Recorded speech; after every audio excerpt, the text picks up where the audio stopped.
UFC 288 is just days away, and Aljamain Sterling is stepping up to defend his bantamweight title against Henry Cejudo. Almost 3 years since he's been last step foot inside the octagon. And I just heard myself there. Hopefully everyone else didn't hear that, but it's all good. And yeah, very, very interesting fight on the top of the bantamweight division. Aljamain Sterling, look at as champions go, he's probably not as respected as he would like himself. I think the start of his tenure and all knee to the face and the old acting stuff kind of didn't pay him any dividends, and how he reacted after that fight with Henry Cejudo as well. He's out of the cage antics maybe don't garner him as much love and affection from the fans inside the cage, but there's no doubt about it. These two are the top bantamweights in the world right now, and I'm really excited to see how Henry Cejudo comes back and performs after 3 years out. For me, I'm excited to see him, and if he can do it, he seems hungry, he seems motivated, and he seems like he wants to prove people wrong here too. I mean, and you cannot deny him that as well. His competitive nature has ever existed. I think you have to have a certain level of mentality to be an Olympic gold medalist, to perform at the Olympics #1. And he's carried that over into the octagon. He's become the champion at 2 different weight classes. He retired. He left the belt there. And Aljamain Sterling just snapped it up from Peter Yan in his absence. And for Aljo, it's his time to try and prove all the doubters wrong. Because if there is any naysayers before this fight, if Aljamain Sterling goes out there and gets the job done, I don't think there can be too many naysayers too, because I believe we're going to see a well-ready and well-prepared and highly motivated Henry Cejudo coming in here on Saturday night. I'm going to bring it to you, Harry, because I have a little sneak peek of who everyone is picking. So I think I'm along the lines that Henry Cejudo is going to probably go and win this fight. And I want to kind of state that I do believe his mentality, the fact that he is not just left mixed martial arts and kind of gone and got fat and is kept his head out of the game. He's been there. He's been coaching. He's been in there with athletes such as John Jones. He named a bunch of different guys that he was with. Demetrious Johnson, he's been helping to prepare. Zhang Wei Li, he's been doing some work with her as well. All elite level athletes. And for me, I would have a lot more questions, Harry, if it was Cejudo who had just went out there and was like, he started his family and has a couple of kids now and has a wife, and he did all of that. But I think he was balancing that while still keeping mixed martial arts as a very prominent thing in his life. And I think we're going to see the fruits of that labor. I think he will have seen John Jones come back earlier this year and prove a few doubters wrong, a few doubters in the vicinity here. Now, that being said, can he do it again?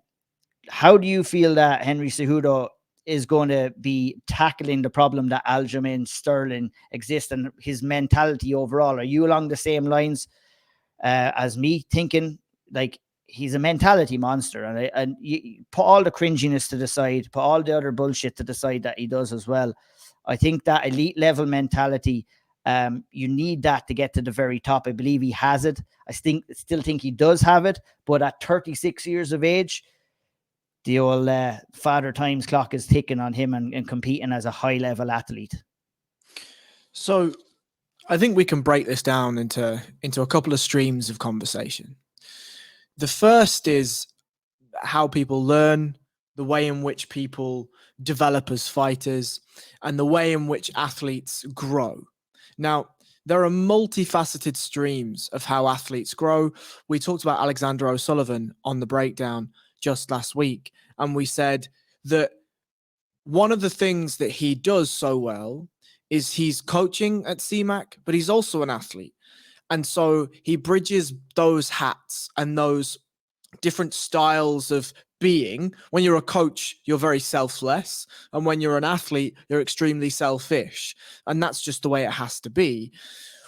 The difference, I think, when it comes to somebody like Henry Cejudo, and you've touched on it, the Zhang Wei Li's, the Demetrious Johnson cross-training, and then the coaching of John Jones, is it tells me that not only Henry has been involved in MMA, i.e., we see Conor Sometimes he'll tweet from when he's watching some fights and he'll make an analytical point, or he'll cheer a certain fighter on. Or we saw him at BKFC and he called Freddie Alvarez to throw the uppercut. Eddie throws it, it lands, and he points to Conor as a thank you. Like, there is a type of inertia when you immerse yourself into MMA as a coach. I can speak to it from teaching my own grappling classes, is I'm able to decipher, dissect, and then perform positional moments differently and to a higher caliber after I've taught them, because I have to be able to show another human outside of just telling my body in a way that it responds to do something. And I feel the thing that's really interesting to me from the mentality side of Henry is, and from the coaching side, from the learning side, from the development side, is this isn't the first time we've seen him, or this won't be the first time that we've seen him develop. He came in the first fight against Mighty Mouse Johnson and it went the way it did. He came out the second fight with a completely different style of fighting, adopted that more side-on karate style of fighting. And it's not often that we see a fighter redefine themselves when they are that elite. You know, we think about Khalil Roundtree. He was just a power puncher for a long time, went away to Thailand for 6 months and came back a Thai fighter. And now he's obviously nowhere near the same elite level of Henry Cejudo. And that's why it's so rare, I think, that we take and see somebody like Henry develop such a massive change in his game. And I think the other thing that's intriguing about the mentality side of it is he's gone away and he's coached a female around a similar weight class to him. He's gone and trained with a fighter of a similar weight class to him. And then he's gone and he's taken the heaviest weight class in the sport, and he's been able to adapt a game plan and develop a set of techniques and devices for John Jones to go ahead and look at. There's a clip that went viral, not viral, but I saw it on Twitter, of Henry coaching a class and specifically coaching John the exact position that John forced Garn to the cage, took him down and finished him with the same choke. Henry said, there's a short choke here available. You may not find it, but it's here. And John's like, cool, thanks. That type of mind doesn't just shut off from MMA in those 3 years. It shows to me that he's been following the sport. It shows to me the way he thinks about the sport. Now, there's obviously physical questions of at 36, can he still do it? Is it still available to him? Is that athleticism, that base that he had from wrestling, is that still there? I don't know. I don't know. We're not going to know. I think there are ways and means he can navigate that lack of athleticism in this fight. But the physical questions are far larger for me than the questions of development, the questions of mentality coming into this one. Yeah, I think that's what makes the fight a little intriguing for me, is a lot of the unknowns coming in here. So like I went out on my limb with John Jones, and I think I'm willing to do the same here with Henry Cejudo. But look, I alluded to the first fight against Peter Yan, Sean, with Aljamain Sterling. But whatever happened in that fight, it can be undeniable what happened in the second fight. And I think he deservedly so won a split decision. And we had a conversation about it at the time, and maybe we've talked about it before on the Contender. What Cejudo is coming in against here is Aljamain Sterling, but also Aljamain Sterling's team and Ray Longo and Sarah's team, who can put together a damn good game plan. And I'm excited to see what they have in store for someone like Cejudo as well. Look, we know Aljo is a grappling heavy guy, and I think he's probably going to play into Henry Cejudo's kind of game plan if he does go grapple heavy in this fight. So it's trying to, like, that's why I ain't a coach. That's why I ain't a fighter, because I'm asking these questions because I'm not quite sure how you're going to deal with that. I find more ways of seeing Henry going out there. Henry says it's going to happen within 3 rounds. I don't see that. I think it's going to be a tough slog over 5 rounds. And I'm very curious to see how Aljamain Sterling can kind of deal with some of the problems that Cejudo is going to be able to create in the wrestling scrambles and the grappling scrambles. But I think it has to be said, we must give credit to Ray Longo. You're a friend, Ray Longo, now, Shawnee, as well at this stage, coming in here for the game plans that they've put together for the likes of Peter Yan. And we're talking about Aljamain Sterling as a fighter here who's coming in on an 8-fight win streak in the hottest, richest, talent-rich division in the UFC right now. Yeah, I think I agree with half of what you said there a minute ago, and I disagree massively with the other half of what you said. First of all, on Cejudo, his ability to prepare and his mind, I find that very hard to understand because he's so fake all the time. Like he has this persona. But from what you're saying there and the little tidbits that I've seen as well, I would tend to agree. I think he has actually a great mind for it. And like Ray Longo, it's funny, I was on with Anakin Florian the other day and I was, waiting in the for only about 30 seconds before I came on and Ray Longo was there. And they asked him about Frivola versus Dobra, which we'll talk about in a second. And he goes, I suppose Frivola's a big underdog. And he said it, he didn't say it like, oh, we're going to beat him because he's the underdog. He said it a matter of factly. So I love that. He is a guy who sees the facts. He goes, this guy's the underdog. This guy is due to beat him. We have to find ways around it. And I think that's what Ray Longo is. I think he'll look at the things Cejudo does, look at the things Aljo does, and find a way around them with reality on his side. Some people say, you're going to out-wrestle him, you're going to out-strike him, and all this, and it's bullshit. Like, he's just trying to convince you. And I don't think that's there from Ray Longo. The part of it I slightly disagree with you on, and it's not that I disagree, but I hold different sort of questions maybe on Henry Cejudo's mentality. And there's two questions, and I've said this a couple of times now, but there was two questions about Henry Cejudo. Why did he retire, and why is he coming back? I think we all would agree nearly the reason he retired is because he wanted to get more money out of the UFC. Now, he has said, and I watched the Countdown show to try to get a bit of knowledge around this, but it's very hard when guys putting on a persona the whole time. I mean, I said he had a kid and he had a wife and all, but lots of people have that. Is that a reason to kind of retire when you're about to earn the most money? We all kind of know, I think, that he would want to do that. He tried to get fights all the time in the time he was off. He tried to fight Volkanovski and probably Holloway before that, and everyone. It never worked out for him, and now he's coming back, and he always said, I'd only come back to make history. He's coming back to fight for the same belt he held already, so there's no history to be made in that. So that's the first part of it. Why did he leave? He left to get more money. It failed for him. So I would look at that in a negative point of view, to be honest. He can't look at that in a positive point of view. The reason he left was not successful for him. It did not work out for him, right? And why is he coming back? And I looked for reasons for him coming back, and I really couldn't find any. I really any great motivation. Like you said there, Ian, he's going to be massively motivated. Well, I don't know why. I say that because I listened to him on the media day today, and he was asked that very same question that you're asking right now, is why. And then he kind of said straight away, easy money. And I was like, well, that's not enough. But then if I can continue, right? He said after that he has a clear pathway, and what he wants to do is create history, and how he thinks he's going to create history is coming back, defeating Aljamain Sterling. Then he wants Sean O'Malley. Then he wants a crack at Alex Volkanovski. That's the path that he set out on the media day today. All right, easier said than done, of course. Exactly. Easier said than done. That's a weird path, right? Because that path... Well, it's a chance to become a three-weight world champion, is it? That's the path he wanted to take 3 years ago when he left. And the path he's been asking for the last 3 years. Now he's 3 fights away from it.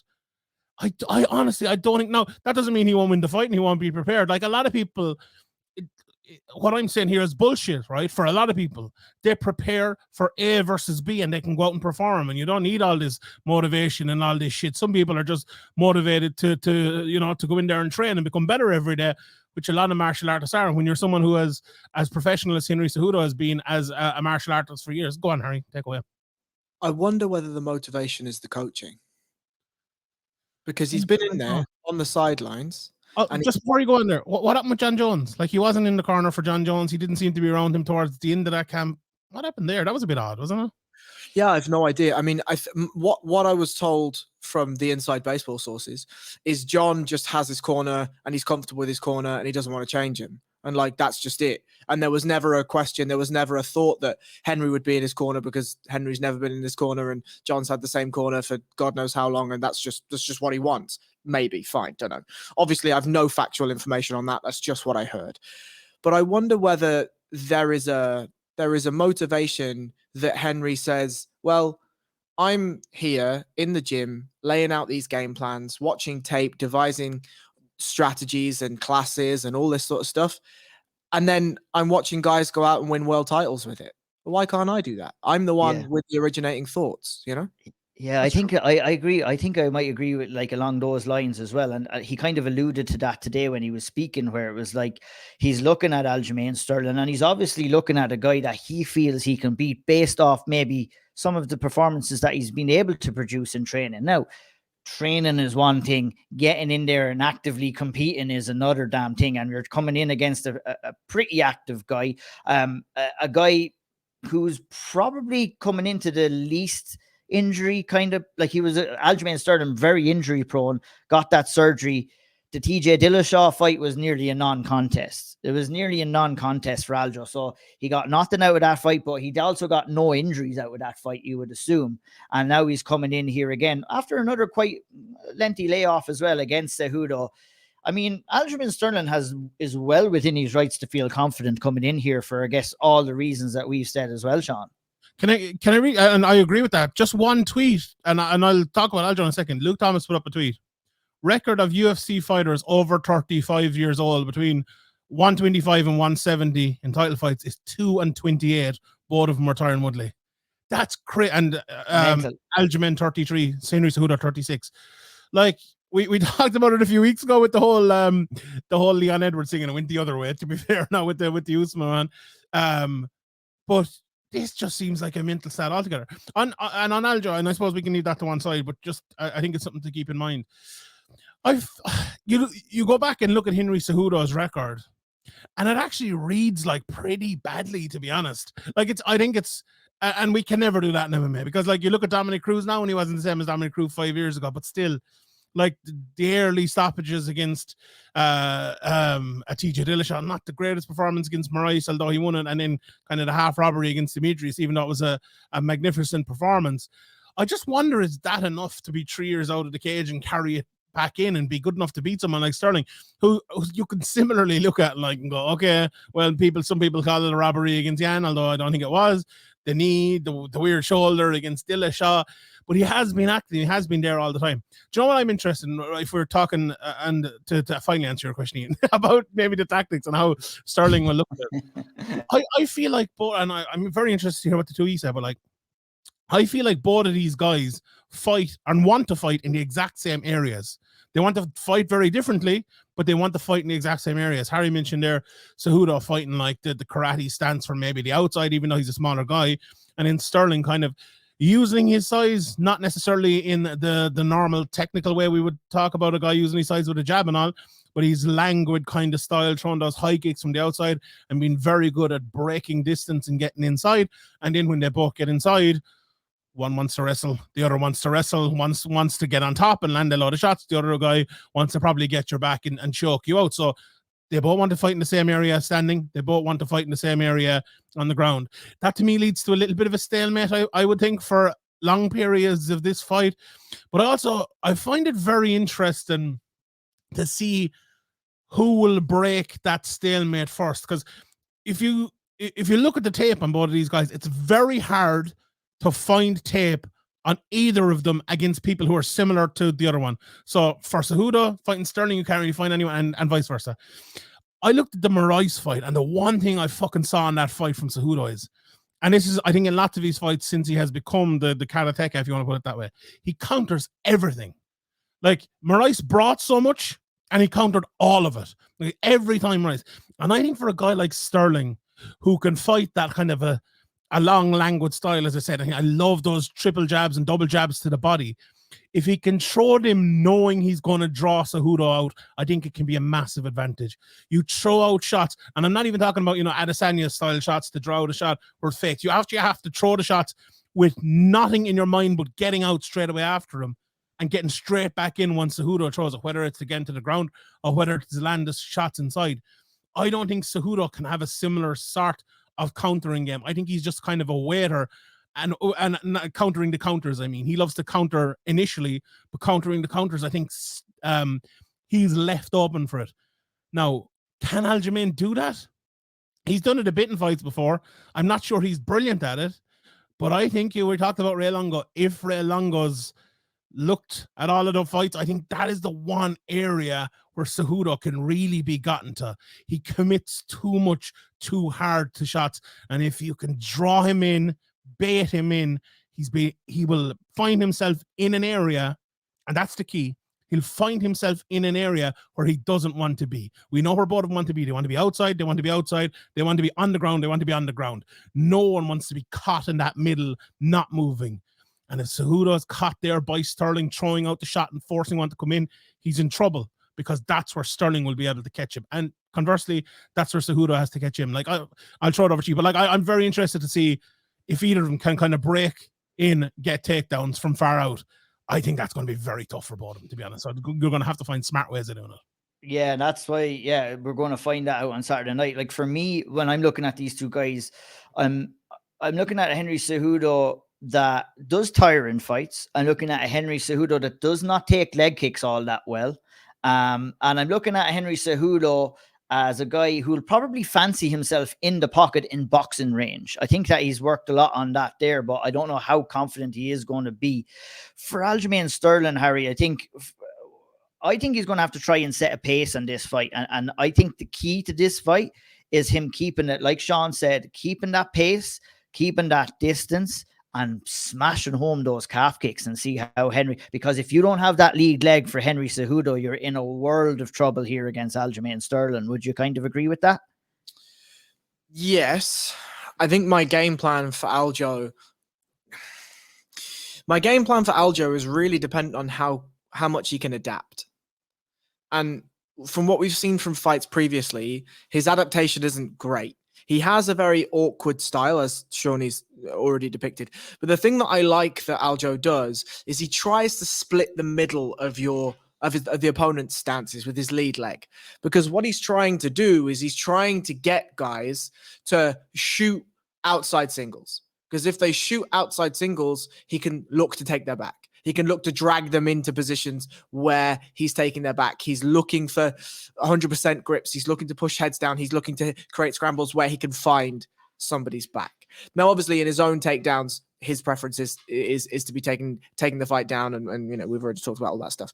But the real interesting battle before we get to any of the striking and countering for me is the footwork battle. If Henry adopts the karateka style, and, you know, the adaptation to the karateka style that he's shown in fights previously, I'm really interested to see how Sterling then reacts to that style, because it's going to be really hard to split the middle of Henry. But as you've said, the front kicks, the front low leg kicks are available. And how does Henry then adapt to that style? Because we must say, if we're looking at it, then Henry is the guy that's watching the tape as a coach, right? You don't generally watch as much tape as an athlete as you would as a coach. The idea is you go and you do what the coach is saying, you're training and whatever. But Henry is out there looking at tape. He knows what Aljamain's bringing, and the game plan he will have devised with himself and his team has to factor in how to counter those leg kicks. Now, Aljamain obviously can't be throwing naked leg kicks. We know that ankle picks are available. We know that he can start to catch those kicks. And I don't expect to see Aljamain throwing vast amounts of naked low kicks, Ian O'Neill. I just want to question you on what you would do to counter what Sterling is doing. You mentioned that he wants to try and split the stance, and that's to allude in for the single leg takedown where you can reverse and take the back. So if you're Henry Cejudo there, what are you trying to do to counteract that? So I think instead of shooting on takedowns, I'm looking for body lock clinches. If he steps into range and he steps aggressively, I might feint for a single. But as I'm entering into the pocket myself with my foot on the outside, I'm immediately looking to go pinch body locks. Now, that's obviously easier said than done against somebody like Aljamain Sterling. But if you show Aljamain Sterling that there's a different reaction coming to the one that he's available for, because the other problem with a low single from the head outside is the back knee. Right? And Aljamain, I think, will be looking for something like that, knowing that Henry will shoot. And so instead of accepting that low single, find a way into the body lock, find a way for outside trips, find a way to off-balance Aljamain that way. And again, I agree with Shawnee 100% that I think shooting from that outside range and completing successful takedowns is going to be nigh on impossible for both of them. But I do think that if we can mix up, I agree with you, some of the pocket exchanges, some of the exchanges when Aljamain is coming in. If Henry realizes and sees the cadence and sees the rhythm that Aljamain's going to throw a couple of jabs, wait for the counter and counter the counter, well, instead of throwing the third counter, wait for him to come in and look for takedowns that way, look for clinch exchanges that way. I just think, and I'll raise this, and I hate to say it because Shawnee's here and he's going to hear it, is when you have a wrestler and when you have a submission threat like Aljamain Sterling, the submission threat will 9 times out of 10 lose. And the Harry, reason you won't be welcome back to the Brazilian Jiu-Jitsu community with fucking with thoughts like that, my friend. I know, but look, Will we get to the comment event then? I think that, and I actually think it's different in the Gilbert Burns fight, but whatever. I think in this specific fight, Aljamain is such a potent finisher. Now, okay, it didn't go well against Piotr Jan, but his ability to find the back and hold the back is fantastic. However, in wrestling, especially in MMA grappling, giving your back is not the worst thing in the world. And there are counters to that. And there are positions where you will do that to extract yourself from certain positions. I just feel like when you have a submission-orientated grappler like Aljamain Sterling, he will forgive and accept certain positions that Henry Cejudo will not in order to gain advantage. And I think when you're against a more positional grappler like a Henry Cejudo, that's really, really dangerous. I do think, though, and this is the final thing I'll say, I promise, is Aljamain will likely have watched an Alexander Volkanovski-Islam Makhachev fight and say, all right, lads, well, I can actually be more reckless on the feet because I know that there are some reverse butterflies, some Z-guard stuff, some over back grip stuff to force scrambles. And if I scramble with Henry Cejudo, I'm cool with that. I'm happy with that. Let me do the scrambling things. And so he might be more reckless on the feet to allow Henry some shots or some space to shoot and then use jiu-jitsu in order to create space and scrambles. If he then finds Henry's back, fine, no problem. He can then, though, stand back up. Because if Henry is limited, understands that he can't hold Aljo down, now we have a very interesting fight. We absolutely do. Sean, if there was like one defining factor, look, obviously you've picked Aljo to win a decision, I believe, to kind of give our picks away a little bit, but what is the defining factor that made you come to that conclusion? I don't know. I don't like doing picks, to be honest. I'd rather do this here. We're just talking about the fight and we'll see how it goes. Like the one defining factor, I think, in this fight, whether it's I'm right or wrong, and who, I don't care if I'm right or wrong. So no one else should care either, to be honest. I think it's just how Henry Cejudo looks. Like if Henry Cejudo looks really, really, really good, it'll either be a very close fight and he'll win or lose, or he'll win well, right? I do think Aljamain Sterling will be at the top of his game no matter what, like unless he's injured or something. But look, it's not Henry Cejudo. Anyone on planet Earth is out for 3 years, who's been a star since they were 19 years of age in combat sports, and they're 36. There's going to be questions over him. Like, it's just very hard to stay that good competitively for so long. And the fact as well, like, let's say if he'd started MMA when he was 25, took 3 years off and he was fighting when he was 36, probably wouldn't be as much of an issue. The fact that he's been around for so long, like, look, I always say Wayne Rooney, but since he was 16, he's very different at 36 than say Messi or Ronaldo at 36, even though he maybe had 2 or 3 years of a head start in him, and that's all. There's a big difference there, and not to say that it will be a factor, but I think it could be the factor, and I think it'll be the biggest factor in deciding whether it's a walkover for Sterling, to be honest. Now, other than that, if we're to take them both at their merits, and both of them going to be 100% in there, I think it's the ability to close that distance, really. Now, it's funny because I foresee sometimes, and it doesn't always happen, thankfully, but I foresee sometimes like neither of them being able to do it, and it just been very much like a pick you off from the outside type of match, and it could really go nowhere. But I hope what Harry said there is right, that they've watched the Makhachev-Volkanovski fight and one of them opens up and finds a way. That doesn't mean, though, as well, that one of them won't find a way early and another one finds a way in the middle and another one finds a way late. I hope that's the sort of fight we have. And you know what, as well, just on the final point for me, myself and Harry did a podcast about this last week. The top of the top level, when that happens, these fights are very, very, very fucking close. Always. Is Henry Cejudo still the very top level? None of us know, and no one will know until Saturday night. And if he is, by God, we're going to have a very fucking close fight, whether it's a bore fest or whether it's a brilliant, enjoyable one in the middle of the cage with the two of them getting takedowns and knockouts and submissions all over the place. Honestly, I'm not too sure, but that's why we tune in on Saturday nights and watch the fights. Well, they're both ready. Everyone see that awkward meeting between the two. I'm ready. I'm ready too. Well, I'm ready too. No, I'm ready too. So we know they're both ready. That was so fucking awkward. This is one of these fights where you like don't watch any of the build up. Just like watch if you no, it's like, both and of them I are think like, it's like who's going to be crowned the ultimate king of cringe this fight, really, to be honest, if you're listening. And I think that's kind of another little bit of a factor that we have to play into effect here, is that I don't think either one of these fighters are taken as seriously as they should be, because they say all mad, 100%. crazy shit outside of the cage. And I think with Henry Cejudo, you leave all that to the side, because you listen to both of these guys, they'll say some mad shit, but in between that, if you listen to the in-between parts, the two of them, they know what they're fucking at. And that's why they're fighting for the Bantamweight title on Saturday night.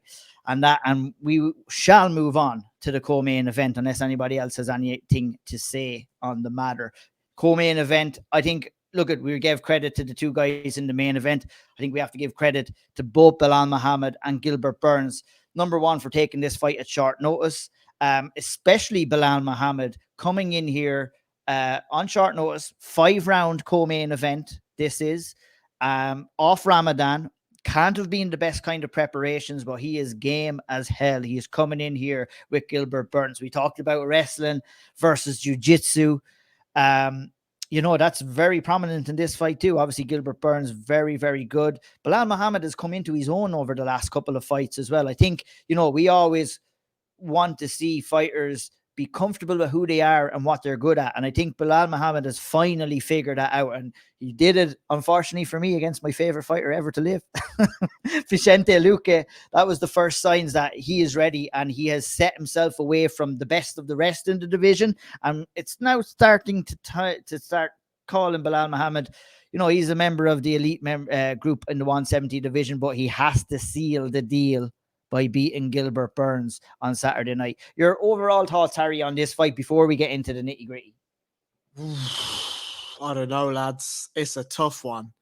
I really, really when I think this was originally, it was either originally 3 rounds or I'm going mad. I thought it was 3 rounds. Always been 5 rounds. Yeah, I think like it was only short notice, wasn't it? And I think they were talking about it happening, and then like Belal was like 5 rounds before it was made, and then Burns was like, yeah, grand. And then when it was made, it was always 5 rounds. Yeah, when it was made, Belal Muhammad was like, let's do catch weight instead. But sorry, Harry, for interrupting.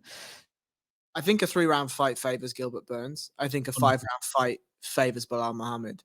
Belal Muhammad, we have seen, puts a pace on guys and can sustain that pace for a significant period of time. He may, slow naturally as the fight progresses, but it's a very, very, very constant, like the engine of a train. He just constantly churns. He can take a shot. He can give a shot. His footwork is awkward and he's languid. Even though he's a shorter gentleman, he's able to fight quite long. He really uses his reach to the fullest of its advantage. And then there's obviously the sustained pace in the wrestling. Now, I think my overarching, and this is why I find this fight really, really hard to pick, is obviously we've seen Belal get knocked out before. We've seen him take a shot. It was the sweetest left hook you'll see. Gets dropped, gets finished, fine. He hasn't fought since then punches with the power of somebody like a Gilbert Burns. I think the Vicente Luque fight, second time round, is just not the same echelon of fighter. As much as I, like Ian O'Neill, are very much team Vicente Luque, I'm aware that it's not the same echelon of fight. And so I come in here and I feel like Gilbert Burns has 2.5 rounds to get this done. Because if he doesn't, I think the power and the pace and the pressure will start to overwhelm him as the fight goes on. Now, to counter my own point, we saw him go at an insane clip against Khamzat Chimaev for 3 minutes. For 3 rounds. But both of them at the end of that fight were absolutely bollocksed. And so if that was a 5-round fight, what happens then? Well, what happens then? It turns into a massive slot fest like it did for the final 2 minutes of the third round. Belal Muhammad doesn't do that. right? Belal Muhammad, okay, he doesn't fight at that fucking clip either, but he fights somewhere near it. If that's a gear 6, Belal Muhammad's a 4.5 the entire way through the fight. And so my question for Gilbert Burns here is, can we see something similar to round 1 Kamaru Usman, where he goes in, puts the pedal to the floor, finds a shot, drops him, and obviously doesn't allow Kamaru Usman to wrestle up and do the things and knock him out a round later. But can we see him connect early? Can we see him use the explosivity, the power, the pace? Because we also have to remember that this is Gilbert Burns rolling straight through another camp. He hasn't had time to blow up. He hasn't had time to go and enjoy himself. He's rolled straight from one camp to the next. And I think that there's positives to that and negatives to that. Yeah, absolutely. I agree with the bulk of what you said there. Like, Gilbert Burns coming in here didn't really have a hard fight against Jorge Masvidal. I don't even think he got out of third gear in that fight, being honest. And I think that was more like of a sparring session for him coming in here. So I agree. I think for him, while Harry said you said he needs 2.5 rounds, I think he needs 3 rounds. I needs to win 3 rounds out of these 5. And I think Gilbert Burns has the capability to win 3 out of 5 rounds against Belal Muhammad. Now, as the fight goes on, that's going to get less and less of a chance. I believe in this fight, whether it's Gilbert Burns dropping Belal Muhammad or whether it's Belal Muhammad coming on strong in the later rounds, I think we could see a 10-8 round here in this fight, which could define who wins and who loses here. I think it's a pick the draw. You still have time to change it up. But we're picking the draw. This is you, not me now. This is your turn. Maybe I'll have to change it up. But that I can kind of see that, but you need that little bit of luck and stuff like that for all 3 judges to score around 10-8. We know how hard it is in close fights like this. But I'm agreeing with Harry, and I'm sure you're the same as well, Shawnee, that this fight is a pick 'em fight. Like, it's the same as the main event. Okay, we make our picks there, but like by no means are we going to die on the hill of either any of our picks winning in both the main event and in this co-main event. And I think that's what makes this fight between Muhammad and Burns very, very intriguing, Sean, eh? It is 100%. And it just shows how good Belal has become, because I think if we were having this conversation 18 months ago, I wouldn't have been that. And I think it's interesting that Harry came to a conclusion about cadence there, and I've come to the same conclusion about cadence, but a different way. And the way I've come to it is looking at that Masvidal fight. I thought it was a horrendous performance by Gilbert Burns, to be honest. I thought he was very bad, even though he won it at a canter. He just fought too slow, didn't do enough. And what was the reason he did that? Now, that's the main question here. What was the reason? Did he just not want to get hit by Masvidal because he knows the only possible way Masvidal wins that fight is by landing that one big lucky enough knockout blow? Or is he going to continue to fight that way? Right? Because Harry said he fights at a certain cadence against Chimaev, work for him somewhat, but then if you have to fight another 2 rounds, that's not going to work for you very well. So you look at that fight, right? And he comes into his next fight and he fights much slower. It won for him. Is he going to fight much slower in the next fight? That's the big question I have over the cadence. Not so much like if he comes out and he goes hell for leather, because we somewhat have the answer to that question. He'll either get the finish or he'll get fucking tired, and that'll be an issue. But if he fights slower, what's going to happen then? I think as well the 5 rounds massively favors Belal. And I'll tell you for why, because Belal can afford to give up the first and second round. It's going to be tougher for Gilbert, because as long as Belal doesn't get fucking submitted in the first 2 rounds, he'll be in with a chance of winning. Just wait. Belal just pushes him against the cage in the first 2 rounds, tires him out a little bit, punches with him a little bit. He's as the two of you have alluded to, his boxing has improved a little bit. He's fighting kind of that Dagestani boxing style now, where he's just kind of throwing inside shots where he's not going to get hit that much, and he'll push you against the cage by doing it, and he'll shove a pace. It gets to the 3rd round. Burns, if he even doesn't want to fight a higher pace, has been forced to fight a pace, whether it's against the clinch or in the kind of the circling away from that pressure. It's going to be a little bit more tiring, and then that's when Belal goes for the takedowns into the 3rd, 4th, and 5th round, when they're wet, when they're both tired, and there's much less likelihood that he gets submitted. Now, if he does get a takedown in the first minute, or the first round, or the second round, there's a way higher of a likelihood he does get submitted. and we just don't know what's going to happen. Like I really, and you know, you said it there, Ian, like we were giving our picks here, but sure, anything could happen really. But the integers on which decided is are what we can really talk about. And I do think that's the biggest integer that will decide it. The game plan of Burns, I think, is the biggest thing, because the game plan of Muhammad, I think, will be a pace early, push him against the cage early, as I just said, and then later pace again, but maybe in a slightly different way with takedowns. What is Burns going to do? Is it going to be slow? Is it going to be fast? Is he going to fight a winning, finishing game plan? Or is he going to fight a winning, not finishing game plan where he's trying to fight 5 rounds and trying to conserve himself? Because if he does the latter, I think he's in for a rude awakening against Belal Muhammad, to be honest. And honestly, that's why I've gone for Belal in my picks. But it could be the other way around. It comes down to class, as it often does, like in horse racing. The class horse in the race is Gilbert Burns, but MMA isn't always like that. 100%. Harry? I think the only question I have around Gilbert's output in fights, and this is a wild thing to ask, so, you know, whatever. But my question, and I'm opening this question up to the floor, is a fight like that against Khamzat Chimaev, how much does that just take from your soul? Like, because we've talked about this so many times. Rory, Robbie, I mean, anyone actually that fights Robbie Lawler, right? You are leaving a piece of your soul in there. Calvin Kattar, Max Holloway, Jose Aldo, these sorts of fights where it is gargantuan, inhuman levels of output for a 15 or 25 minute period. You leave that cage and a part of you is missing. And so when Gilbert Burns comes in against Jorge Masvidal, I mean, look, sure, I'm sure he knows Jorge's not going to beat me in any facet unless I do something fucking ridiculous here and he clips me and I'm an idiot. Fine. So to Shawnee's question, I think even with that Jorge Masvidal, I think you're absolutely spot on, because the fact of the matter is our Gilbert Burns hasn't looked the same since that Khamzat Chimaev fight.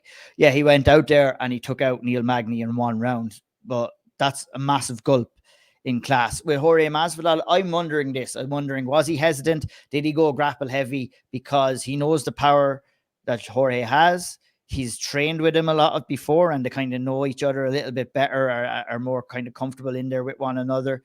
Did he fight safe, or like Sean said, is he just incapable of fighting any other way now? Did that fight and that loss to Khamzat Chimaev change his mentality? And is there a piece left in there? I mean, That's the Woodley disease, though, isn't it? Like Woodley against Wonderboy. Woodley fought Wonderboy for 2 fights, and he fought Wonderboy for the rest of his fucking career. You know, he was fighting at that pace for the rest. The strange thing, though, is with this one, Shawnee, is that if Gilbert Burns had went out and fought Neil Magny and Jorge Masvidal the way he fought Khamzat Chimaev, he probably would have finished him. Coming forward, wild shots, landing big, heavy shots, he would have, but maybe he was afraid of getting clipped. Obviously, with Neil Magny... Sorry, go ahead. Maybe it's just the Masvidal one too, because as you said, the Magny one, I think a little bit different. But also, do you know what?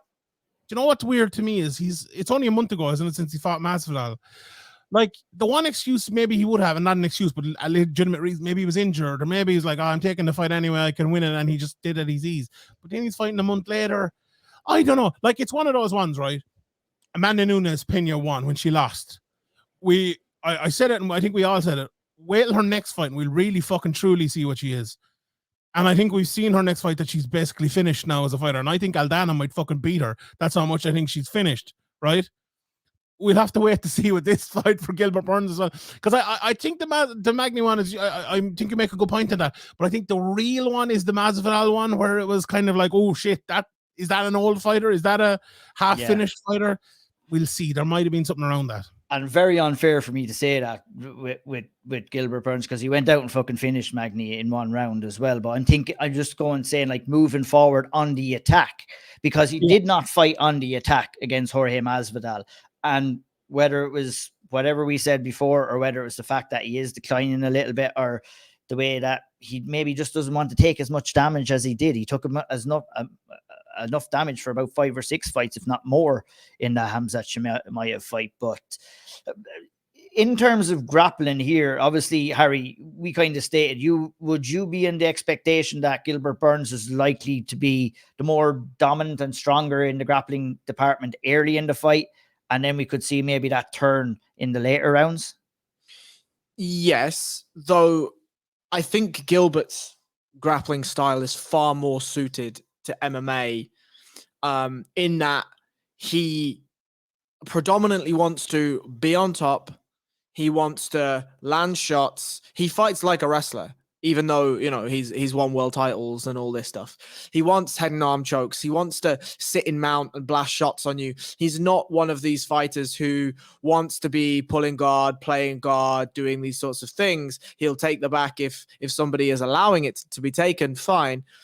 I just think that strength for strength, Belal Muhammad probably has more like Viper type, concentric grip type strength, but in the explosivity and in the just raw athleticism, I think Gilbert Burns has a higher marker in that checkbox. I just think in the scrambles, I think Gilbert will be better early. And I don't think Belal Muhammad's going to want any scrambles. So it's how does Gilbert negate any scrambles whilst still being offensive in his grappling should it come to that. My prediction was a Gilbert finish, and I think genuinely what happens is there's going to be a trade. I think Gilbert hurts him, hits him, drops him, and submits him. I think that's what we're going to see. I look at the Belal Muhammad Vicente Luque, and then the first one when he gets finished, and I'm just like, oh, that shot's there. Like, even against Sean Brady, that shot is there. Against Leon Edwards, that shot is there. Now, Sean Brady's not a massive hitter himself. You know, good power, whatever. Leon Edwards, not the biggest hitter in the world, right? And so you come in against Gilbert Burns, and if there is one thing that Gilbert can do, it's crack. And Belal, the one deficiency in Belal's game is that he's a bit hittable at times. And you don't want to be hittable against Gilbert Burns. Now, we've already talked all about the grappling and the whatever. I think that, as Shawnee has alluded to, the game plan is kind of perfect. Wear Gilbert out for 10 minutes, and then the explosivity, the pop, the bridging, the aggressive get-ups are just not going to be there. And so that becomes far more difficult for Gilbert to implement his grappling. But yeah, I think it's just this is as pick 'em as it gets for me. Absolutely. And we'll tie that up, and we'll move on to the strawweight division. And Jessica Andrade returns back down there after her defeat to Erin Blanchfield to take on Yan Jainan. Sean, let's start with that. What do you think about that move down? Yeah, I'm interested. It's another one similar enough to Burns. Like, the last performance, not great, even though Blanchfield is very good. And I'm kind of just waiting to see how she does in this one. No one has been announced as fighting Zhang Weili yet, have they? Like, I don't think so. It feels like she's been sitting there for about 9 or 10 months, and no one has come near her. It's a very, very weird one. That, so like, you go down there into this division, and I know you've lost her before. You're a name like Jessica Andrade. You win a big fight, but you look at Yan and you think, look, she beat Mackenzie Dern last time out. Mackenzie Dern had won that fight. She could have been fighting for the title. You know, they'd want to push Mackenzie Dern in there. If she beats Jessica Andrade, you know, who knows? But yeah, it's a fight you would expect Jessica Andrade to win, you know, but is Jessica Andrade going to be the same? I feel like she is. The one. I've said one about 4 times. Some fighters love quick turnarounds and love fighting all the time, right? And some fighters love doing it and it doesn't work out for them. I just wonder. Like, she fought January, February, and now she's fighting at the start of May as well. You know, that's just over 4 months, 3 fights. I don't know if that's a good thing for Jessica Andrade, especially, as you said, what was last one at 125? The one before that was at 125 as well. I'm just looking here. Now she's back down to 115. I'd be interested to see Friday if she actually makes the weight and gets on there. That's the thing. Like she took that Aaron Blanchfield fight, I think, within, was it 3 weeks, Harry, of her win against Loughran Murphy, where she looked fucking fantastic against Loughran Murphy. We were blowing stars up her arse like after that fight, to be honest. And she came in against Aaron Blanchfield and just met a bigger, better person at the time. I don't know whether the move down to 115 was the right move here. I mean, you took a fight at short notice against a shit hot prospect in Aaron Blanchfield. I mean, are you willing to throw it all in at 125 because of that? I don't know. And I'd be along the same lines as Sean, is that she's going to have to get battled at scales first before she gets in there and takes on Yan Xiaonan. And I think if she does do that, I think she gets her out of there relatively easy. If she gets down to the weight safely, she doesn't kill herself. How do you kind of see? Do you see her kind of coming in there and imposing her win against Yan Xiaonan? I saw you making faces, Harry. You don't hide your thoughts very well. Yeah, I think she destroys Yan Xiaonan. Like, I don't even think this is remotely close. You fooled me there. I thought you were going to disagree for a sec. Not at all. Like, I think for me, how it feels anyway is Jessica Andrade is kind of just a product of circumstance at this point. She's just looking for a title shot somewhere. And so if she jumped in at 125 and beat Aaron Blanchfield, well, there's a case there. There's an argument to have a conversation about a title shot. Fine. She ran into a fighter after just destroying Loughran Murphy, absolutely brutalizing Loughran Murphy in one of the worst beatdowns we've seen in a long time. She goes in and she fights Aaron Blanchfield. Okay. Well, I think everyone here is pretty confident that Aaron Blanchfield is an elite fighter in that division and will fight for a title at some point in her future. She then says, okay, well, what do I do now? I think the other side of this for Andrade is the range and the size of these women in that 10-pound difference is just different. Like, it is just different. And we know what Andrade wants to do. She wants to bulldoze her way inside with massive hooks and land on your chin and put you to sleep. Grand. Well, 115 is more suited to her range, not necessarily her body type. Obviously, she's a very well-muscled woman, but as a range, as a literal length of arm and leg, 115 is far better suited to her. And so you put somebody like Yan Xiaonan, who is fine as a fighter, nowhere near a big hitter, but really happy to exchange, really happy to throw shots, will walk forward, got a good jab, likes to throw in combinations. And that's just fucking money for Jessica Andrade, to be honest. Like, we can say, oh, okay, the Aaron Blanchfield, whatever. I think that loss will age very well for Jessica Andrade. And so she's coming back down. She's being given a contender, whatever, at 115. And I just think she absolutely destroys her. Absolutely destroys her. I love how much you hate Yan. Yeah, the shade was absolutely. It's not even that. I just think, like, Jessica Andrade is like Caitlin Jakagian of her division. If you're not the absolute elite, you're never going to beat her. And I just don't think Yan Xiaonan's the absolute elite. Like, we watched her against Mackenzie Dern kind of survive in some of those grappling situations and then not do enough on the feet. We saw her allow Mackenzie Dern to wrap up De La Riva and just stood there looking at her leg like, what is this? Like, we can't be. It's just, we're not talking elite level here. And look, we were definitely joking with you when we were saying that. I would say I always look at it from, what do the UFC want out of this fight? And the UFC want Jessica Andrade to go out there and smash her. And now we have a familiar name at the top of the strawweight division.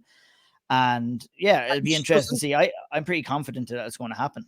Right. And if she doesn't, and Yan Xiaonan goes out and beats Jessica Andrade, well, then the UFC win again, you know? Because just chuck Yan Xiaonan in there to get mauled by somebody. Right? Zhang Weili, a China versus China fight in China would be, Jesus, that's exactly, the UFC be licking their lips at that. We good? We shall move on. Movsar Evloev is fighting Diego Lopez. Harry cannot wait for this fight. Bryce Mitchell is out with a back injury. Did you see the way Dana White announcing like all the fight changes on 288? Oh, Bryce Mitchell is out. He's hurt his back. And then he said, Juliana Pena is out. She hurt her ribs. Like, thanks for giving the game away there, Dana. Straight away, they're going to be fucking trying to get Bryce Mitchell in twisters and shit and hitting Jess or Pena in the ribs when they come back. It's like, yeah, you're giving the game away. Diego Lopez is stepping in. UFC debut, Harry, again, against Movsar. when you're talking about tough tasks on your UFC debut, and we've seen a few during the last couple of years, this one is an A+ tough test here for Lopez coming in. It's absolutely horrendous. Like, what are we doing here? Like, I understand. Look, I get it. You've got to go out. If the UFC call and you're a short notice replacement, you just say yes, right? You just say yes because you know, win or lose, you're going to get a second fight because that's what they do, right? You've helped save a fight. You've helped save a portion of a card. No matter how poorly this fight is going to go for Diego Lopez, and it will go really, really badly, I suspect. I didn't have enough time to look up Diego Lopez properly. I didn't have enough time to really study some tape on him. But I do know Movsar Evloev, and that guy is an absolute fucking demon. And so you come in here, and I was thinking, like, it's kind of a little bit like when Jalen Turner came in on short notice and fought Vicente Luque and got fucking wrecked. And it's like, oh, it's going to be a different type of wrecking, right? Movsar Evloev is just going to wander on in there, land some shots, take him down, and probably submit him. But my lord, the balls on Diego Lopez to take this fight is unbelievable. Like, the maddest high risk and high reward you can imagine. But I'm really sad that Bryce Mitchell has injured his back and is out of this, because Movsar Evloev versus Bryce Mitchell was absolutely everything I want in a fight. And I don't get to have it because I can't have nice things. Yeah, unfortunately, that didn't work out. Look at Evloev has had a difficult kind of run in the middle. Like, Bryce Mitchell, 2 cancelled bouts with him. Now the same again. That fight just does not want to happen. But I think if he goes out here and smokes Lopez, you've got to move him up into top 5 competition. And we might never see that Bryce Mitchell fight unless he either fights back down or Bryce Mitchell goes on a run again. Would you be along those lines, sir? We need to stop messing with Movsar. Or are you happy enough to kind of keep him fighting these level fights, Johnny? I mean, 29 years of age, still has a ways to go, but I think the Bryce Mitchell fight would have decided who was getting the next push in the division. And I think if Evloev goes out there, gets the win, you should be getting the push any which way. Yeah, I'm going to say maybe something a little bit controversial here. I don't think Evloev is championship material. I don't think he is. I don't think he'd be good enough against Topuria. I don't think he'd be good enough against Holloway. I don't think he'd be good enough against Volkanovski, and maybe even Arnold Allen. And that I watched a good bit of him coming in, and like almost exactly as I'd stopped watching him, the fucking fight was cancelled. I'm like, oh, why did I do that? And I was just like, he's a very good fighter, right? And as I said with Belal, he has like kind of that Eastern European kind of pressure boxing inside, and he's very good wrestling. But I'm not sure he has an X factor to take him all the way to the top. And now we're talking about top of the top level. He's number 10 in the rankings at the moment, and he's a good enough fighter to be number 10. And as you said, Ian, is he a good enough fighter to get number 5 ranked guy? Say Josh Emmett's there at the moment. Absolutely, I could see him beating one of those 2 guys, to be honest. But above that, I'm not so sure. I think I love this fight as well because I think it answers a few of those questions, right, about modern MMA.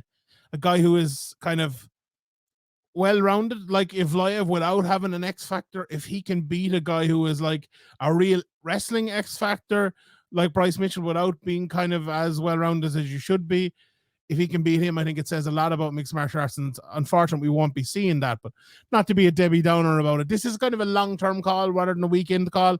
I think he probably will win fairly well at the weekend.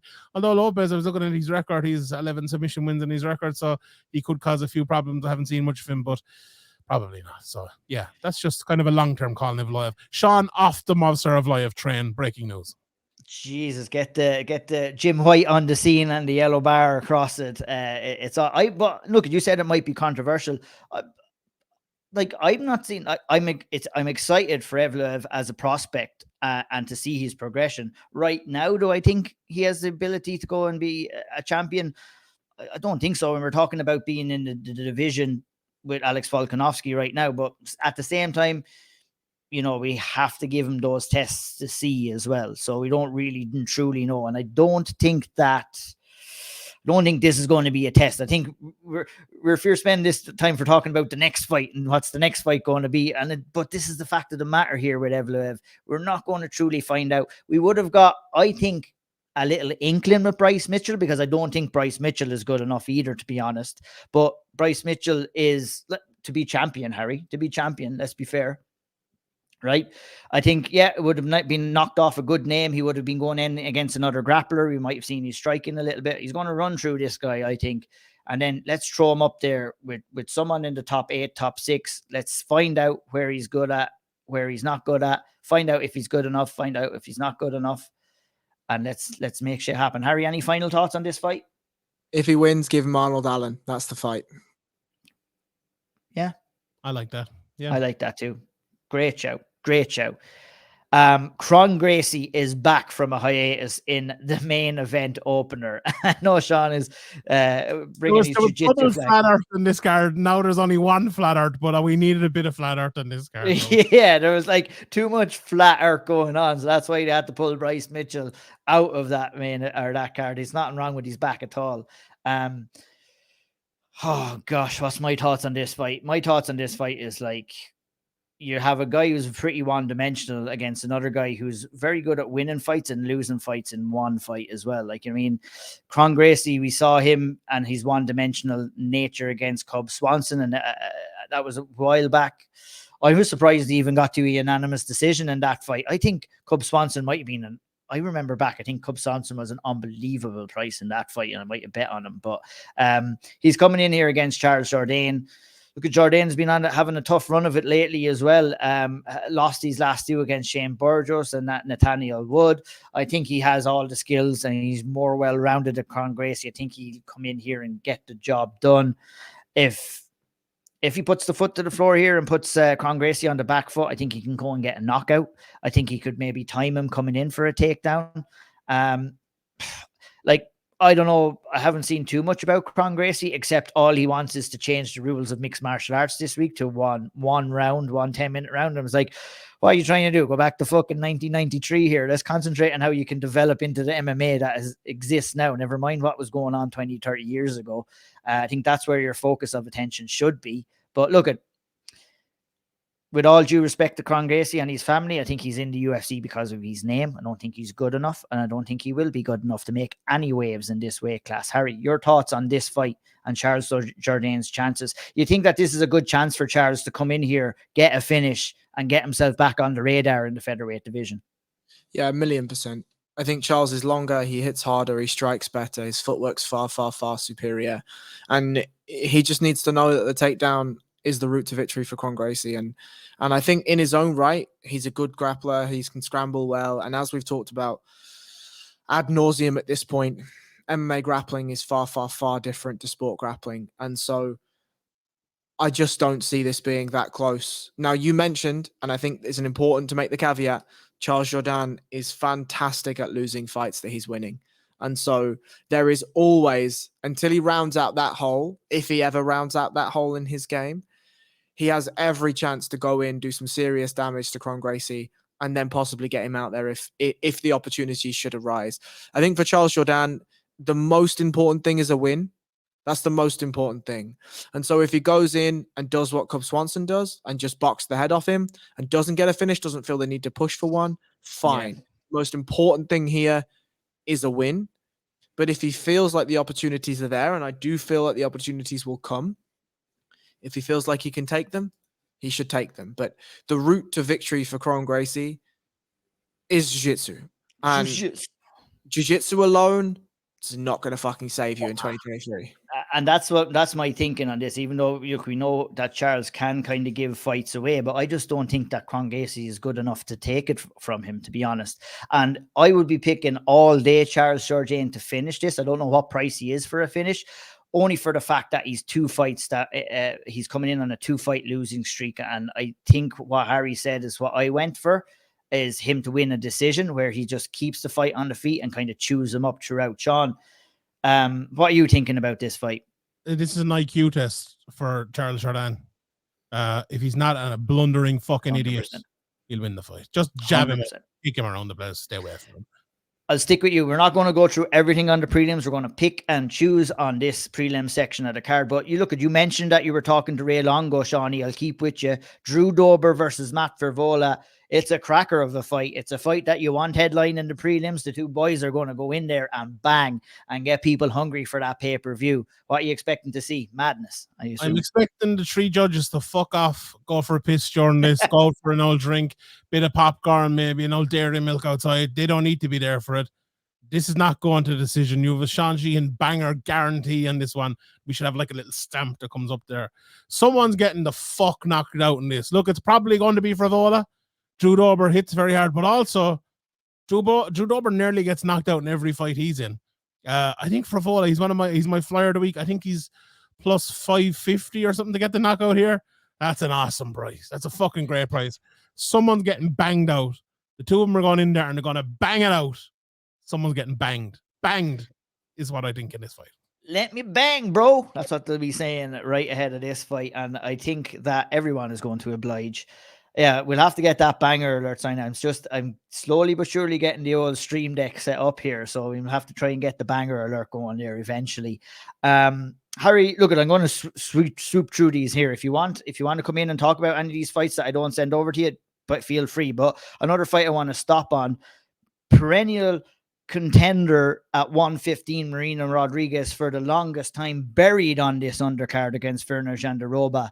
And it's a chance for Marina Rodriguez there to come in here against a very beatable opponent, in my opinion.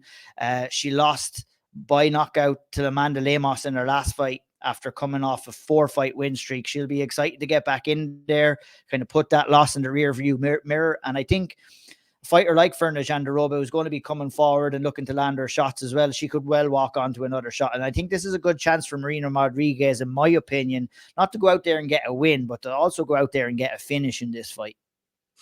Maybe. I like Virna Jandiroba. I think the way she fights is good. She's a grappler with no willingness to play on the bottom, no willingness to concede the bottom. Everything is about top pressure. Everything is about half guard, underhook, smash. And her takedowns are good. She hits, hard enough for the division. But I agree. For me, this is a chance to rebuild Marina Rodriguez. This is a chance to see where Rodriguez is after that loss and just ask some questions. Say, here is a lady who's a good fighter, solid fighter. You go and get a win, bounces you right back up into some form of contention and up into big fights again. I think from Virna Jandiroba, this is an absolutely monumentally huge chance. If she goes in and beats Marina Rodriguez, she jumps on the mic and it's like, give me whoever, right? Give me the winner of Jessica Andrade and Jan Rana. Give me that, right? Whatever that is, give me that. And yeah, I like the matchup for that reason. Yeah, I like Jandiroba too, but I just do not think that she has the quality to go in there against someone like Marina Rodriguez, especially off a loss as well. It'll be interesting to see that. We skipped by 2 fights. Devin Clark against Kennedy and Shukwu is in the 205 division. Chaos Williams against Rolando Bayora in the welterweight division. Congratulations to those men, as well as Parker Porter and Braxton Smith. I know you're looking forward to that one, Shawnee. See Braxton Smith. He looks like that guy. Do you know that meme where the guy is sitting on the bed and he's like the world's biggest dick hanging down over? Braxton Smith. That's why I'm laughing. And I'm looking at him. I was like, wait, it's that lad. That's Braxton Smith. Oh my God. That's my analysis of that fight. And he's fighting a lad called Parker Porter. Oh yeah, well there you go. It's like something that you expect to see on Pornhub maybe, and not on a UFC undercard. Parry, we're bringing it down now. We're bringing it down. But look, at someone you did say that you were kind of excited to see, Shawnee, is Zaglis Samagulov is fighting Rafael Estavim in the strawweight division. Where did I say that? I don't know. I remember you mentioning it. I did say it somewhere. You did say it. Bullshitting somewhere. I was like, oh, who the fuck is he? Yeah. I'm kind of looking forward to that. Not seriously. I like Phil Hawes. I feel like there's something in Phil Hawes that he could be a good fighter. And he's like, do you know who did you mention earlier? Kelly Roundtree. Another lad, like, I think could be a good fighter, but he kind of blows hot and cold, and he's good and bad. He lost to the Lidzel last time. Was a good fighter, but then he beat Deron Wynn. He lost to Chris Curtis. He beat Kyle Dawkins. He beat Imavov. So he has some good wins there. Like I see people talking about Jacob Malkoun as like one of the fucking up and comers, and he beat him as well. So, you know, I like Phil Hawes. He's fighting Askirerov. The only lad he's beating him is Shimaev, I think. So he can't be that bad. Could be a good undercard fight, but the rest of it, yeah, the first 3 or 4 fights here are garbage, rubbish. Not great. First 3 or 4 fights, praise Phil Hawes, and then take him down immediately as the 4th fight on the undercard. Classic Sean Sheehan style. Harry, before we're going to talk a little bit about one championships and Demetrious Johnson in particular, is there any other final thoughts or on any of the fights? Yeah, John, we'll talk about that in a sec. Any final thoughts on this card before we move on over? I just think that the top 2 fights are so intriguing, so vastly intriguing that there are so many ways that those fights can go. I think I'm mostly intrigued by Belal and Gilbert, just because I think that the route to victory for Henry and Sterling is well mapped. It's just how are they going to get there? But I just think that co-main event just has so many twists and turns that it could possibly take. And fuck me, I'm very, very excited for that co-main event. Yeah, as am I. And I'm excited, to be fair, for the main event as well. Aljamain Sterling versus Henry Cejudo. Will Cejudo be able to come back and produce some greatness? That's what he's going to have to do if he's to become the Bantamweight champion again. And it will be interesting to see what happens. We will be back next week to discuss all things 288 on the balance breakdown. And Sean and Graham will do the exact same thing on Sunday before us as well on the big podcast as well. And they're going to also talk about the one championship card, one FC. I keep calling it one championship, one FC, whatever you want to call it. Demetrious Johnson, Adriano Moraes, a fantastic fight. I really, really excited for this one. The trilogy. Shawnee, you know, you had the chance to talk to Shatri and to build up to this. You've been reviewing it. You're going for Moraes, I believe. And I was surprised to hear you say that, especially after that. Or is this the kind of one that is similar enough to what we talked about in the co-main event and the main event of the UFC, where it's a fight that really could go any way on any night? And we've seen an example of that in the first 2 fights, really, didn't we? Exactly. I had Moraes as one of my bets, and I backed out of it because I'm like, fuck, I don't know. So yeah, I'm leaning to him. You know, I spoke to Shatri, and he made a point about Demetrious Johnson coming to one championship and trying to finish fights, which is like a promoter thing to say.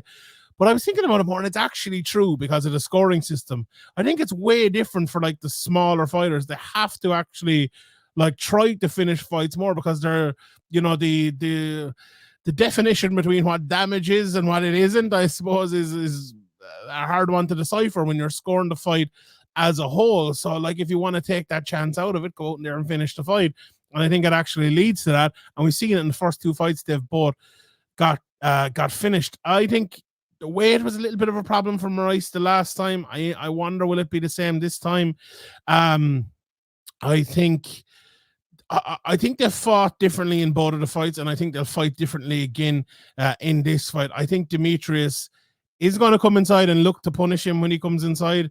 Moraes is going to look to kind of kick his legs from the outside, kick his head from the outside, jab him up, and make it difficult for him on the ground. But I can't wait for it. Like, there's a lot of good fights on this card as well. I think Soldic versus Kadistam is possibly the fight of the weekend in terms of banger alerts. That's another banger for me. I love Stamp always. She's absolutely fantastic. I know your guy Rodtang is fighting in a Muay Thai fight as well.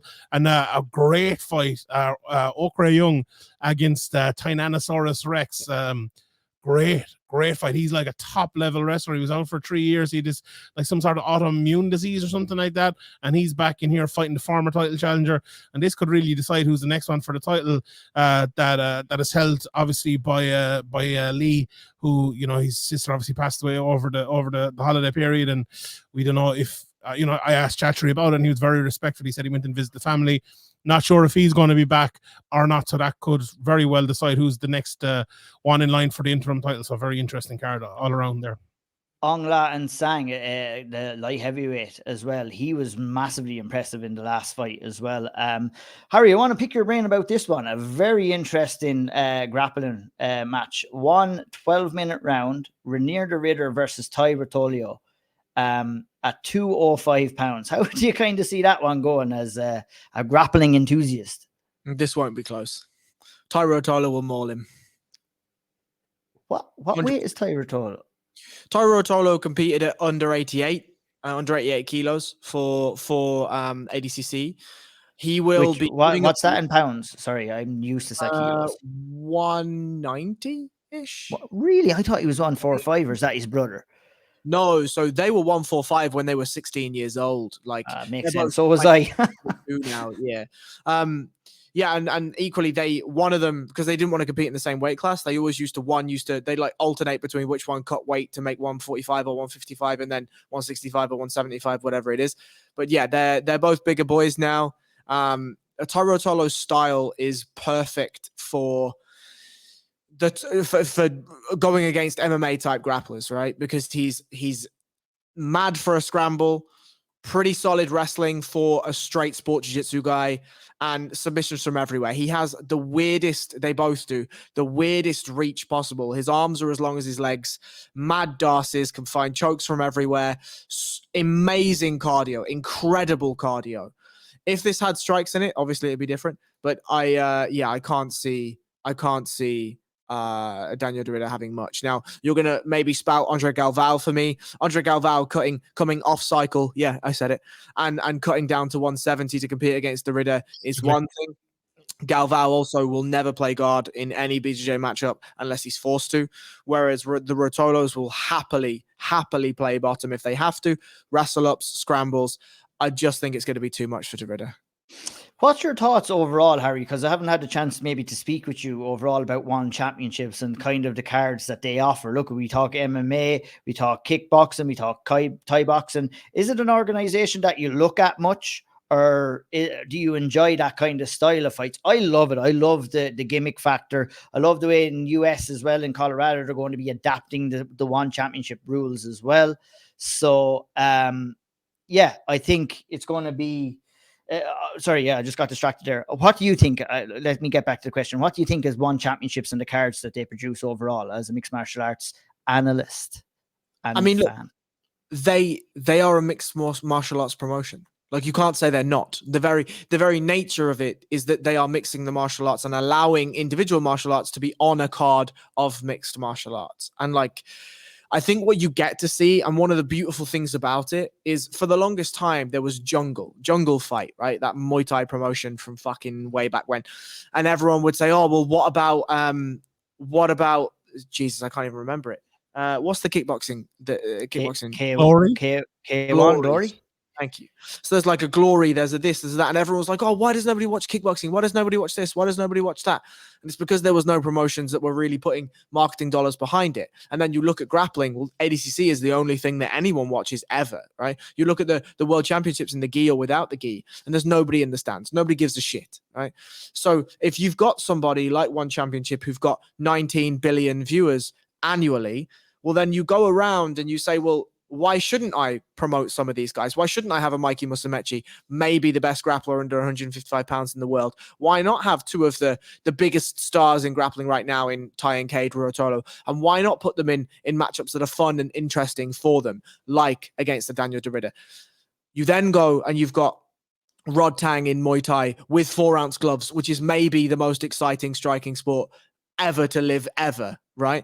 And then obviously you've got turn Shawnee into a fan, so it must be doing something right. My guy. And so you then have mixed rules fights with guys like Demetrious Johnson and Rod Tang, who are willing to flow and operate inside this kaleidoscope of martial arts. I think from a unique selling perspective, it's beautiful. It's great stuff. I love it. I think it would be a problem maybe if every single promotion was doing this style of kind of a card, but what One Championship have found a niche in the market, and they're different in that regards.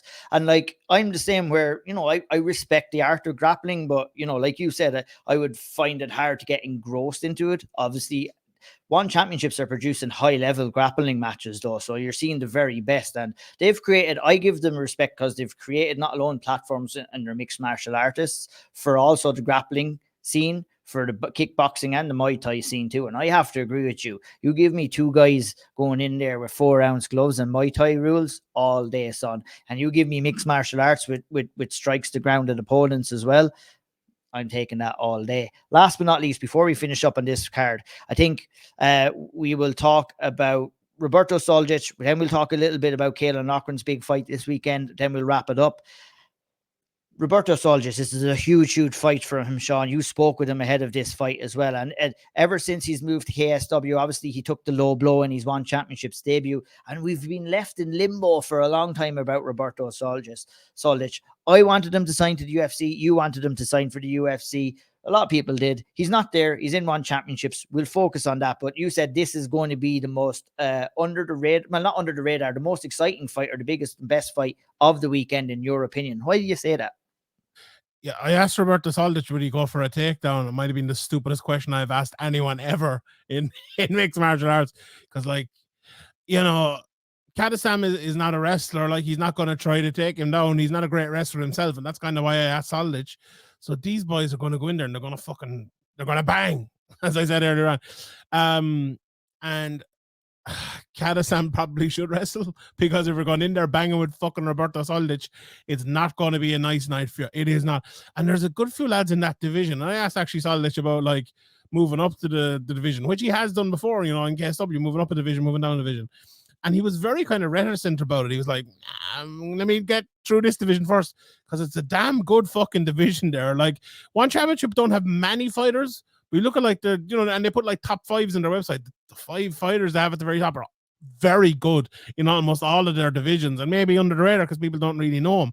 But anyone who watches them knows that they have a lot of very, very good fighters. So if he was to go in there against Tynanis, he was going there against Oak, whatever division if he goes up to Dorida, if he fights against Christian Lee, there's lots of good fights there. And he's fight at the weekend, and he's is it Ramazanov he fought in the first fight, who was, you know, it didn't go too long, but he took him down and that, and he showed he had the ability to take him down. Another tough matchup there for him. So this one, I think, is a little bit of an easier matchup for Soldic. I think it's a matchup a lot of people kind of maybe wanted to see, but one championship, to be fair to him, they don't do that.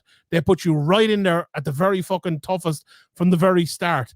They would have done it again, only the time and didn't. I asked both him and Chattery about it. They want to put that fight together next, you know, which is putting him back into the fire again. But I think Soldic will win this against Kadasam, even though Kadasam is very, very, very good. But it's going to be, I think, a bit of a striking war, and I'm looking forward to it. Very, very excited. I'll definitely be on the edge of my seat for that one, as everyone should be for Roberto Soldic.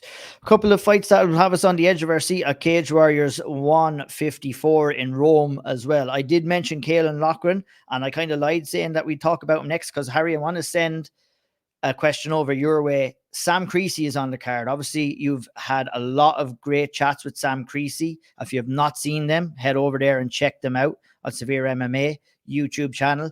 You spoke to him after big wins. You spoke with him after big losses. This is another big fight for him too, to try get up and back on the horse again. Michelangelo Lupoli back at 125, and it's a big chance for Sam to go over there into enemy territory to get another win. How do you see him coming into this fight? Well, I think for Sam Creasy, he still believes, still wants, still vies for that call at the UFC, and obviously time is not on his side. We were going to have a conversation before this fight, but we just couldn't quite find time together, and so I'll speak to him afterwards, and that'll be on SevereMMA at some point. We look at Lupoli, and we look at what he did against Aranabi, where he kind of beat Aranabi everywhere. And I think if I'm Sam Creasy, I'm coming in and I'm looking merely to just get back on the horse, right? You look at the Shajhak fight, and for the most part, he was enacting the game plan exactly as he wanted to. The fight was going how he wanted it to until it didn't. And now, is that a factor that we've seen in his career previously? Yes, it is. And he talked very openly about that in the last conversation that we had. However, here is another chance, yet another chance to close that hole, to show once again who he is as a man, who he is as a fighter. And with a win here, frankly, he's never going to be that far away in Cage Warriors from a title shot, from another title, and maybe a UFC call-up. But in Lupoli, it's the same thing. If he goes out and dominates Sam Creasy, that's 4 wins on the trot, 2 wins on the trot in Cage Warriors, and he'll be asking, what have I got to do to get a title shot? You're muted there, Ian. Yeah, indeed. Button didn't work on the stream deck. I was giving it all the praise there earlier on, and it failed me. It failed me miserably. Another huge fight at the top of that card, Sean. Just looking at this card, is it like 2 separate cards with 6 fights on it? I see, like, what way is it kind of structured? It's structured it's structured very strangely. But anyway, at the top, the main event is a great fight. Look, we have a fantastic 153 card in Dublin. Lots of great stories coming out of that card from Irish athletes and fighters. And the story continues. 2 undefeated prospects vying for the vacant Bantamweight championships in Rome at Cage Warriors 154. Dylan Hazan fighting on home turf against Caolan Loughran, who is coming to try and snatch and grab Hazan's dreams of winning the title in his home country. It's it's what you want to see, Sean, is 2 undefeated prospects fighting for a Cage Warriors title, but an extra bit of spice that we have Caolan up there. And for me with Caolan, it's been a fantastic story so far. The trajectory in just 3 fights inside Cage Warriors, where Caolan Loughran has gone from, and I've said this before to him as well, and he agrees, he's basically went from a laughingstock and a joke to legitimate contender to now kind of a championship challenger. And he can prove all the doubters wrong if there is any doubters left. But this is the ultimate test for him. He said it himself. Hazan is a way better and a way tougher challenge than Martignoni, who's moved down and vacated the title. And we're going to find who is the creme de la creme at 135 in Cage Warriors, because it's going to be one of these gentlemen. Look, at Irish bias aside, of course we want Caolan to win, but we cannot elude the fact that Dylan Hazan is a top guy and a very good grappler. And it's going to be interesting to see. It's kind of, Caolan Loughran, who's been very dominant in the grappling as well. All of these fights that we're looking at, bar maybe the one championship fights, we're talking about 2 really good grapplers, and it might be the same as what we talked about in the co-main event and the main event of the UFC as well, where it might be all the in-between bits to see who gets crowned the champion here over in Rome. Yeah, funnily enough, I think it's going to be a bit of a striking matchup, to be honest. Now, I could be wrong, but because when you call Caolan a grappler, I was thinking to myself, well, and then I was like, well, no, he has actually grappled a lot more recently, has he? I think it's an interesting one. The word coming into this, right, is jeopardy. Because there's so much fucking jeopardy on this, right? To win the championship, first of all, at the face of it, we all know that. Secondly, if you win that championship, we all know you're on the fast track to the UFC. Maybe you'll have to win one more, but you're in that conversation immediately when you win that belt. But for Caolan Loughran, if he wins that belt, he'd be probably headlining Cage Warriors in Dublin towards the end of the year. And that is a massive elixir. That is fucking huge for someone like Caolan Loughran to become that next star. If they put him out there and they give him the media and all, he's going to be talking a lot of shit, and he's done a great job with yourself over in the old triangle and interviews you've done in the past as well, not just leading up to this fight, but leading up to all these fights. And he would be great in that position. So it's massive for him. I agree with, I think you said it, but I think he said it too, that this is a tougher fight than the Martignoni fight.